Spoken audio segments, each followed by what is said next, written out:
Edison of India அப்படின்னு பேரறிஞர் அண்ணாவாலும், wealth creator of Coimbatore அப்படின்னு தந்தை பெரியாராலும் செல்லமாக அழைக்கப்பட்டவர். ஆட்டோமொபைல் இண்டஸ்ட்ரியில் மிகப்பெரிய புரட்சியை ஏற்படுத்தியவர். அது மட்டும் இல்லைங்க, பஸ் டிக்கெட் கொடுக்குற machine, calculator, ball point pen, ட்ரிம்மர்னு பல்வேறு கண்டுபிடிப்புகளை கண்டுபிடித்தவர். மரபணு மாற்றப்பட்ட விதையின் மூலமாக அக்ரி இண்டஸ்ட்ரியில் மிகப்பெரிய புரட்சியை ஏற்படுத்தியவர். கோயம்புத்தூரின் குக்கிராமத்தில் பிறந்த ஒரு தமிழர். நம்ப முடியல இல்லை? இந்தியாவின் மான்செஸ்டர் கோயம்புத்தூர் அப்படின்னு நம்மளாம் பெருமையாக சொல்லிக்கிட்டு வர்றதுக்கு காரணமாக இருந்தவர் நம்மளுடைய ஜிடி நாயுடு. அவருடைய வரலாறு மற்றும் அவருடைய கண்டுபிடிப்புகளை விரிவாக இந்த வீடியோவில் நம்ம பார்ப்போம். நான் உங்கள் மிஸ்டர் ஜிபி. வாங்க வீடியோக்குள்ள போகலாம்.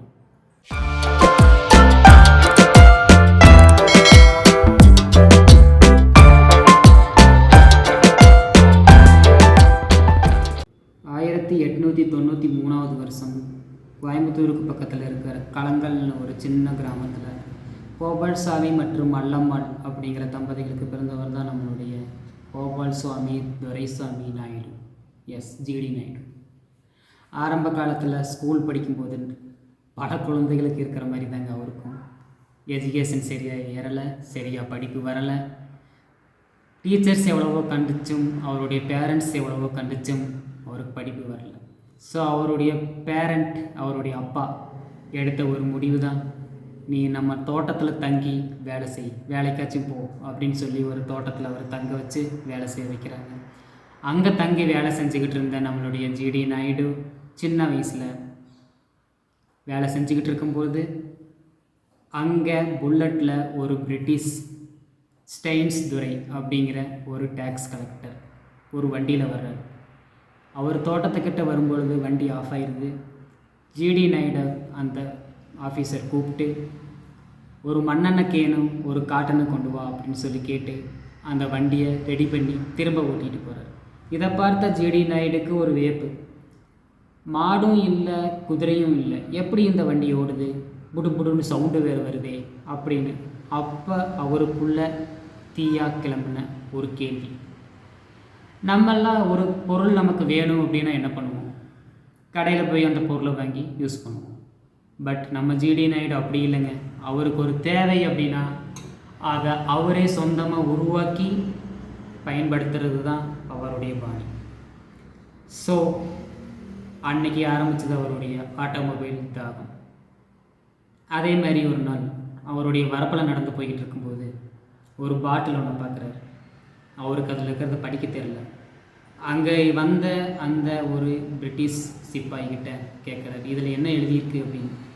அவர் அதை படித்து பார்த்துக்கிட்டு, இது ஒரு பெயின் கில்லர், இது இங்கே வேலை செய்கிற நிறைய மக்களுக்கு தேவைப்படுது, இது அமெரிக்காவில் தயாரிக்கப்பட்டு இங்கே இறக்குமதி செய்யப்பட்டு விற்பனை செய்யப்படுது அப்படின்னு.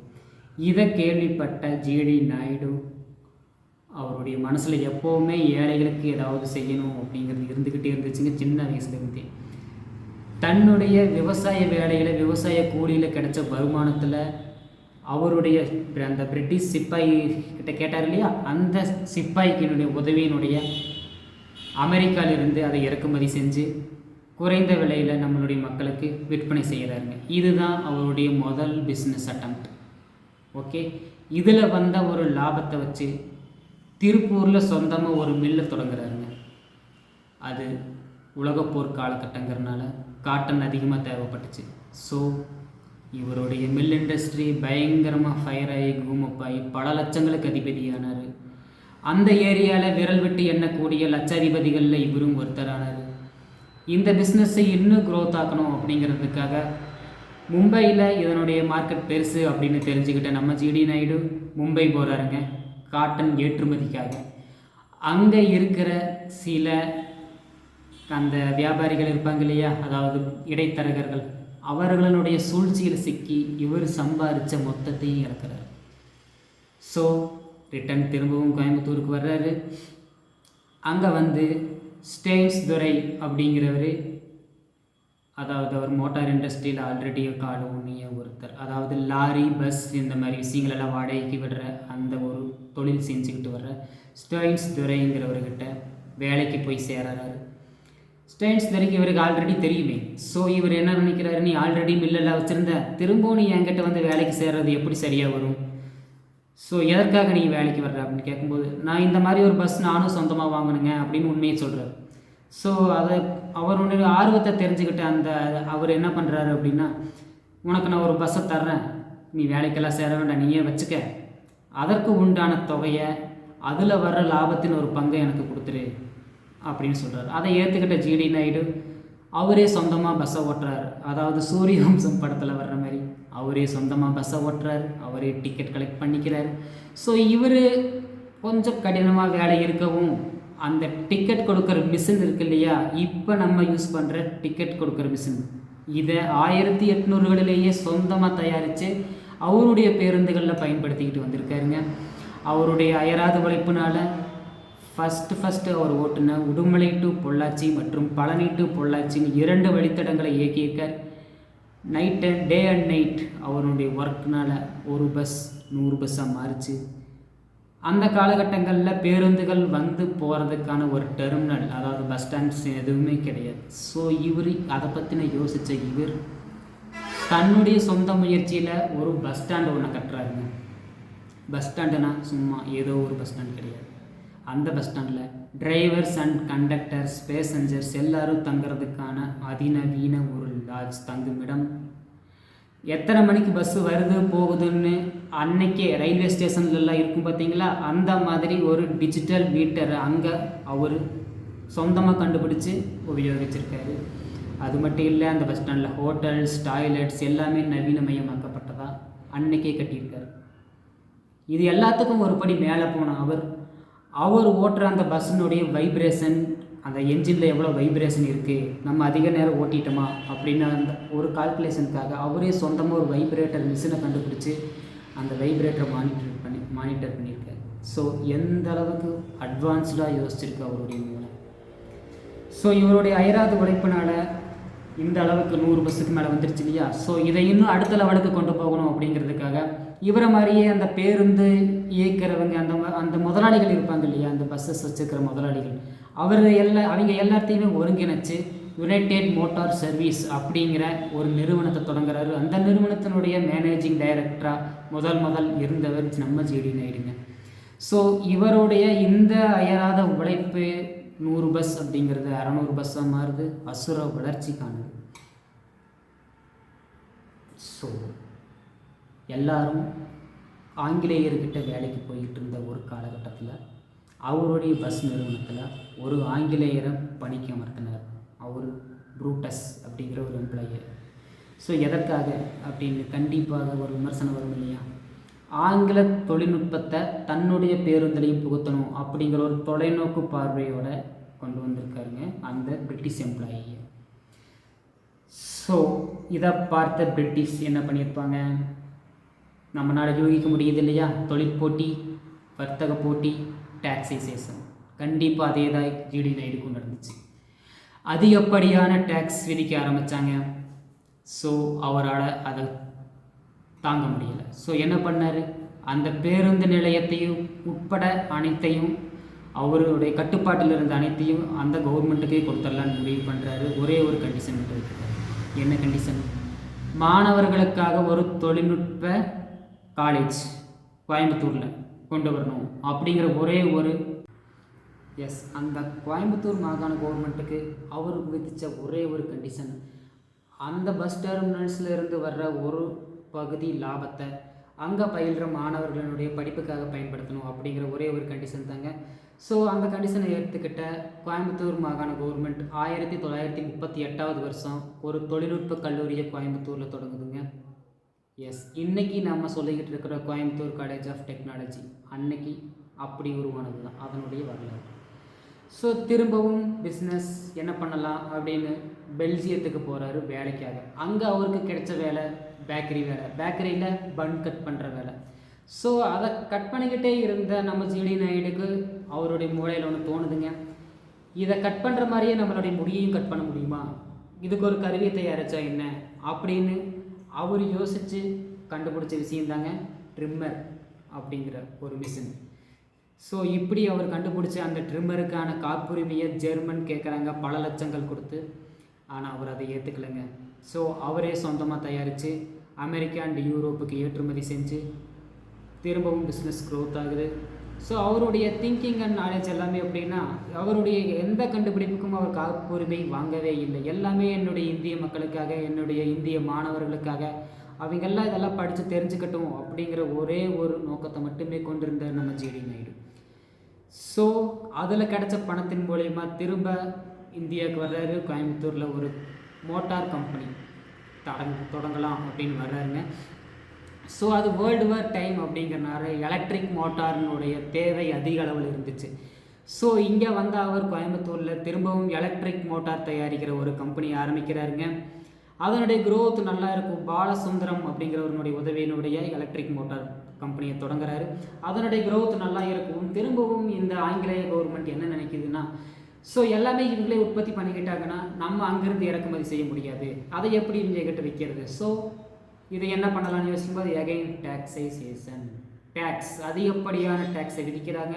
அது மட்டும் இல்லாமல் அதுக்கான ஸ்டாம்பிங்கையும் கொடுக்க மறுக்கிறாங்க. ஸோ என்ன பண்ணார் இவரே சொந்த முயற்சியில் ஸ்டாம்பிங் தயாரிக்க ஆரம்பிக்கிறாரு. ஸோ என்னதான் பண்ணாலும் அதனுடைய டேக்ஸை சமாளிக்க முடியாது. திரும்பவும் இவர் படித்த அந்த மெக்கானிக் கோர்ஸ் இருக்கு இல்லையா, அதை 1941 வருஷம் கோயம்புத்தூரில் ஒரு ஆட்டோமொபைல் காலேஜ் ஒன்று இவரே ஆரம்பிக்கிறார். படிக்காத இவர் டீச்சரான கதை இங்கே தான். ஆட்டோமொபைல் காலேஜில் இவரே டீச்சராகவும் மாறி சொல்லிக் கொடுக்குறாரு. எப்படி நம்ம காலேஜில் நம்ம ஊரில் நடக்கிற மாதிரி இல்லைங்க. நீ 10th படிச்சிருக்கணும், 12th படிச்சிருக்கணும், நீட் பாஸ் பண்ணியிருக்கணும், கேட் பாஸ் பண்ணியிருக்கணும், எதுவும் கிடையாது. உனக்கு ஆர்வம் இருக்கா, வா நான் சொல்லித்தர்றேன். அதுதான் இவருடைய கோட்பாடு. இவருடைய அயராத முயற்சியில் 1.5 லட்சம் ரூபா செலவில் 1945 வருஷம் கோயம்புத்தூரில் முதல் தொழில்நுட்ப கல்லூரி, அதாவது மெக்கானிக்கல் இண்டஸ்ட்ரி, ஆட்டோமொபைல் இண்டஸ்ட்ரியை மையமாக வச்ச ஒரு பாலிடெக்னிக் காலேஜை இவரே சொந்தமாக கட்டுறாருங்க. 7 வருடங்கள் கொண்ட அந்த கோர்ஸை ஜஸ்ட் 3 இயர்ஸில் இவர் கற்றுக் கொடுத்தாரு நம்முடைய மாணவர்களுக்காக. ஸோ இந்த மாதிரி போய்கிட்டு இருந்த இவருடைய லைஃப்பில் ஒரு நாள் ஆங்கிலேயர்கள் பயன்படுத்தக்கூடிய ஒரு கன் கிடைக்குது. துருப்பிடிச்சு ரொம்பவும் பாலடைச்ச நிலையில் இருந்த அந்த கன்னை எடுத்து சரி பண்ணின இவர் அதிலிருந்த 7 தோட்டாக்களையும் அவருடைய தோட்டத்தில் இருந்த வாழை மரங்களில் சுடுறாரு. விளையாட்டாக அந்த வாழை மரத்தினுடைய அந்த சுட்ட கன்ஃபயரான அந்த ஹோல்ஸ் இருக்கும் இல்லையா, அதில் ஒரு மரத்தில் களிமண்ணையும், இன்னொரு மரத்தில் மாட்டு கோமியத்தையும், இன்னொரு மரத்தில் பேட்டரி செல்லையும், இன்னொரு மரத்துலையும் ஆட்டு இறைச்சியையும், இன்னொரு மரத்தில் அமிலத்தையும் கலக்கிறார். சில நாட்கள் கழித்து பார்க்கும்போது அதில் 2 வாழை மரங்கள் கருகி இருந்தது. யாரும் சற்றும் எதிர்பார்க்காத விதமாக அதில் ஒரு வாழை மரம் மட்டும், அந்த ஒரு வாழை மரம் மட்டும் நார்மலாக தர மகசூலை விட அதிக அளவிலான மகசூல் தந்துருந்துச்சு. அதாவது அதிகப்படியான காய்கள் காய்ச்சிருந்துச்சு. இது என்ன விசித்திரம், இந்த வாழை மரம் மட்டும் அதிகமாக காய்ச்சிருக்குன்னு உட்காந்து யோசிக்க ஆரம்பித்த ஜிடி நாயுடு தன்னுடைய முயற்சியினால் மரபணு மாற்றம் செய்யப்பட்ட விதைகளை உருவாக்குறாருங்க. இவர் கண்டுபிடிச்ச அந்த விஷயங்கள் என்ன தெரியுங்களா, நார்மலாக ஒரு 7 அடி வளரக்கூடிய ஒரு சோளக்கதிரை இவர் 15 அடி வரைக்கும் வளர செய்து, நார்மலாக 3 அல்லது 4 கருதுகள் மட்டுமே இருக்கிற அந்த சோளத்தட்டில் சோள செடிகளை 14 முதல் 15 கருதுகள் காக்கிற மாதிரி செஞ்சுருக்காருங்க. என்ன ஒரு அதிசயம் அப்படிங்கிற மாதிரி இருக்கா. அது மட்டும் இல்லைங்க, 6 வாரங்கள் மட்டுமே வளரக்கூடிய அந்த தால் துவரம் பருப்பு அதை 8 வருடங்கள் வரையும் வளர செஞ்சு, அதாவது காஞ்சு போகாமல் தொடர்ந்து வளர்ச்சி அடைஞ்சிக்கிட்டே இருக்கிற மாதிரி மரபணுவில் மாற்றம் செஞ்சுருக்காரு. இதனுடைய விளைவு என்ன? ஒரு ஏக்கருக்கு 600 படி தரக்கூடிய மகசூலை இவர் 5000 படி, யோசிச்சு பாருங்க, 5000 படி மகசூல் தர்ற மாதிரி மாற்றி அமைச்சிருந்தார். அது மட்டும் இல்லைங்க, ஒரு பப்பாளி மரத்தில் 6 வகையான சைஸில் 6 வகையான டேஸ்ட்டில் இருக்கிற மாதிரி ஒரு மரபணு மாற்றப்பட்ட விதை செஞ்சு விவசாயம் பண்ணியிருக்கார். இதையெல்லாம் கேள்விப்பட்ட sir CV. Raman, Nobel prize win பண்ண சர் சி.வி. ராமன், இதற்கெல்லாம் வாய்ப்பே இல்லை, இது எப்படி, இதெல்லாம் கட்டுக்கதையாக இருக்கும் அப்படின்னு சொல்லிட்டு ஜிடி நாயுடு அவர்களுடைய தோட்டத்துக்கு வர்றாரு. வந்து பார்த்த அவர் ஒரு ஷாக் ரியாக்ஷன், இங்கே ஒரு தனி சாம்ராஜ்யத்தையே நடத்திட்டு இருக்காரு அக்ரி யூனிவர்ஸில் அப்படின்னு சொல்லி உண்மையிலே சாக்காயி இதெல்லாம் உண்மைதாங்க அப்படின்னு சொல்லி நம்பிக்கிட்டு அவரும் போகிறாருங்க. ஸோ இவருக்கு ஏழைகளுக்கு வீடு கட்டணும், அந்த மாதிரி ஏழைகளுக்கு ஏதாவது செய்யணும் அப்படின்னு ரொம்ப நாளாக ஒரு விஷயம் இவர் மனசுக்குள்ளே ஓடிக்கிட்டே இருக்கும். அப்போ இவர் உட்காந்து ஒரு 2 வருஷமாக என்ன பண்ணலாம் எப்படி பண்ணலாம்னு யோசித்து கண்டுபிடிச்ச ஒரு விஷயம் அன்னைக்கு 1900களில் இன்டர்பிளாக் டெக்னாலஜி கண்டுபிடிச்சி ஒரே நாளில் வீடு கட்டும் திட்டம் அப்படின்னு சொல்லிட்டு ஒன்று கொண்டு வராருங்க. எஸ், யாராலும் நம்ப முடியாத விஷயம். அந்த காலத்தில் யோசிச்சு பாருங்கள், இன்றைக்கி இருக்கிற டெக்னாலஜியில் இது சாத்தியம். பட் அதையும் நிகழ்த்தி காட்டினார். எஸ், அன்னைக்கு துணை ஜனாதிபதியாக இருந்த வி கிரி அவர்களால் இன்னாகிரேட் செய்யப்பட்டு காலையில் 8:30 மணிக்கு இன்னாகிரேட் செய்யப்பட்டு அன்று இரவு 9 மணிக்கே வீட்டை கட்டி முடிக்கிறாங்க. இதை பார்த்த பக்கத்து மாநிலக்காரங்கள் எல்லாருமே பயங்கர shock. Yes, G D Naidu rock. Yes, அது மட்டும் இல்லைங்க, இவருக்கு ஃபோட்டோகிராஃபியில் பயங்கர இன்ட்ரெஸ்ட். ஸோ சொந்தமாக ஒரு கேமரா வச்சுருந்தார், ஃபோட்டோ ஸ்டுடியோ வச்சுருந்தார். இவருடைய பழக்கம் என்னென்னா, இவர் யார் எல்லாம் சந்திக்க வராங்களோ அவங்க எல்லாத்தையுமே ஃபோட்டோ எடுத்து வச்சுக்கிட்டாருங்க. பிற்காலத்தில் இவர் ஒரு நாள் ஜெர்மனில் வேட்டி சட்டையோடு சுற்றிக்கிட்டு இருக்கிறத பார்த்துட்டு, யார் இவர் விசித்திரமாக இருக்காரு வேட்டி சட்டைன்னு என்ன நம்மளுக்கு தெரியாது இல்லையா? ஸோ பார்த்து அவங்க கூப்பிட்டு விசாரிக்கவும் அவர்கிட்ட இருந்த அந்த ஃபோட்டோகிராஃபிஸ், இவரை பார்க்க வந்தாங்க இல்லையா, அந்த தலைவர்களுடைய ஃபோட்டோகிராஃபிஸ் தந்தை பெரியார், அண்ணா, கலைஞர், இந்திரா காந்தி, அம்பேத்கர், காந்திஜி, நேருஜி, எம்ஜிஆர் மற்றும் வாஜ்பாயி அவர்களுடைய ஃபோட்டோகிராஃபிஸ் எல்லாமே இவரோட சேர்ந்து எடுக்கப்பட்ட ஃபோட்டோகிராஃபிஸ் எல்லாமே அவருடைய பைகளில் இருக்குது. அப்போ தான் இவருக்கு தெரிஞ்சது இவர் அந்த ஊரில் இருக்கிற ஒரு சயின்டிஸ்ட் அப்படிங்கிறத அன்னைக்கு தான் அந்த சிப்பாய்கள் ஏற்றுக்கிட்டாங்க. ஸோ 1954 வருஷத்தில் இந்தியன் கவர்மெண்ட் கொண்டு வந்த ஒரு டாக்ஸைசேஷன் ஸ்கீமில் இவர் கடுமையாக பாதிக்கப்பட்டு இந்த டேக்ஸ் இனிமேல் நான் கட்ட மாட்டேன் அப்படின்னு முடிவு செஞ்சு அதிகப்படியான சுமை தாங்க முடியாமல் இவர் என்ன பண்ணுறாருன்னா, தான் கண்டுபிடிச்ச பொருள் எதற்கும் நான் டேக்ஸ் கட்ட மாட்டேன், இனிமேல் நான் இது எதையும் உபயோகிக்க மாட்டேன், இது எல்லாத்தையும் ரோட்டில் போட்டு அழிக்க போகிறேன்னு சொல்லி ஒரு மாநாட்டுக்கு ஏற்பாடு பண்ணுறாருங்க. எஸ், 1954 வருஷம் அந்த மாநாட்டில் அண்ணாவும் பெரியாரும் கலந்துக்கிறாங்க. ஸோ அந்த மாநாட்டில் என்ன நடக்குதுன்னா, நீங்கள் கண்டுபிடிச்ச விஷயங்கள் எல்லாத்தையும் அழிக்கிறது ஒரு முட்டாள்தனம், அதிகப்படியான டேக்ஸ்னால் நீங்கள் இதை அழிக்கிறத விட நீங்கள் எதிர்க்க வேண்டியது அந்த கவர்மெண்ட்டையும் அதனுடைய டேக்ஸ் ஸ்கீமையும் தானே தவிர இதை அழிக்கிறது சரியில்லை அப்படின்னு யார் சொல்லியும். எஸ், நம்முடைய தலைவர்கள் பேரறிஞர் அண்ணாவும் தந்தை பெரியாரும் சொல்லி அவர் கேட்கலைங்க. அவர் எந்த ஒரு விஷயத்துக்குமே காப்புரிமை வாங்கி வைக்கலைங்க. எவ்வளவு கண்டுபிடிப்புகளை கண்டுபிடிச்ச நம்ம ஜிடி நாயுடு எந்த விஷயத்திற்குமே காப்புரிமை வாங்கலை. எஸ், 1973 வருஷம் அவருக்கு உடல் நலத்தில் அதாவது ஹெல்த் இஷ்யூஸ் வருது. ஸோ அந்த நிலையிலும் கூட அவரிடம் இருந்த அந்த பேருந்துகளை எல்லாத்தையும் விற்று நம்மளுடைய கோயம்புத்தூர் இருக்கு இல்லையா, இந்த காலேஜில் இருக்கிற படிக்கிற மாணவர்களுக்காக பல்வேறு நலத்திட்டங்களையும் உதவிகளையும் வழங்குறாருங்க. அன்ஃபார்ச்சுனேட்லி நெக்ஸ்ட் இயர் 1974 வருஷம் அவர் இயற்கையை எதிர்க்கிறார். எஸ், எவ்வளவு கண்டுபிடிப்புகளையும் கண்டுபிடிச்ச ஒரு தமிழன். எஸ், அவர் தமிழன்கிற ஒரே ஒரு காரணத்திற்காக அத்தனை கண்டுபிடிப்புகளுக்கும் டேக்ஸுங்கிற இந்தியன் கவர்மெண்ட் ஆகட்டும், ஆங்கிலேய கவர்மெண்ட் ஆகட்டும், சதியினால் வீழ்த்தப்பட்ட அத்தனை கண்டுபிடிப்புகளும் அளிக்கப்பட்டன.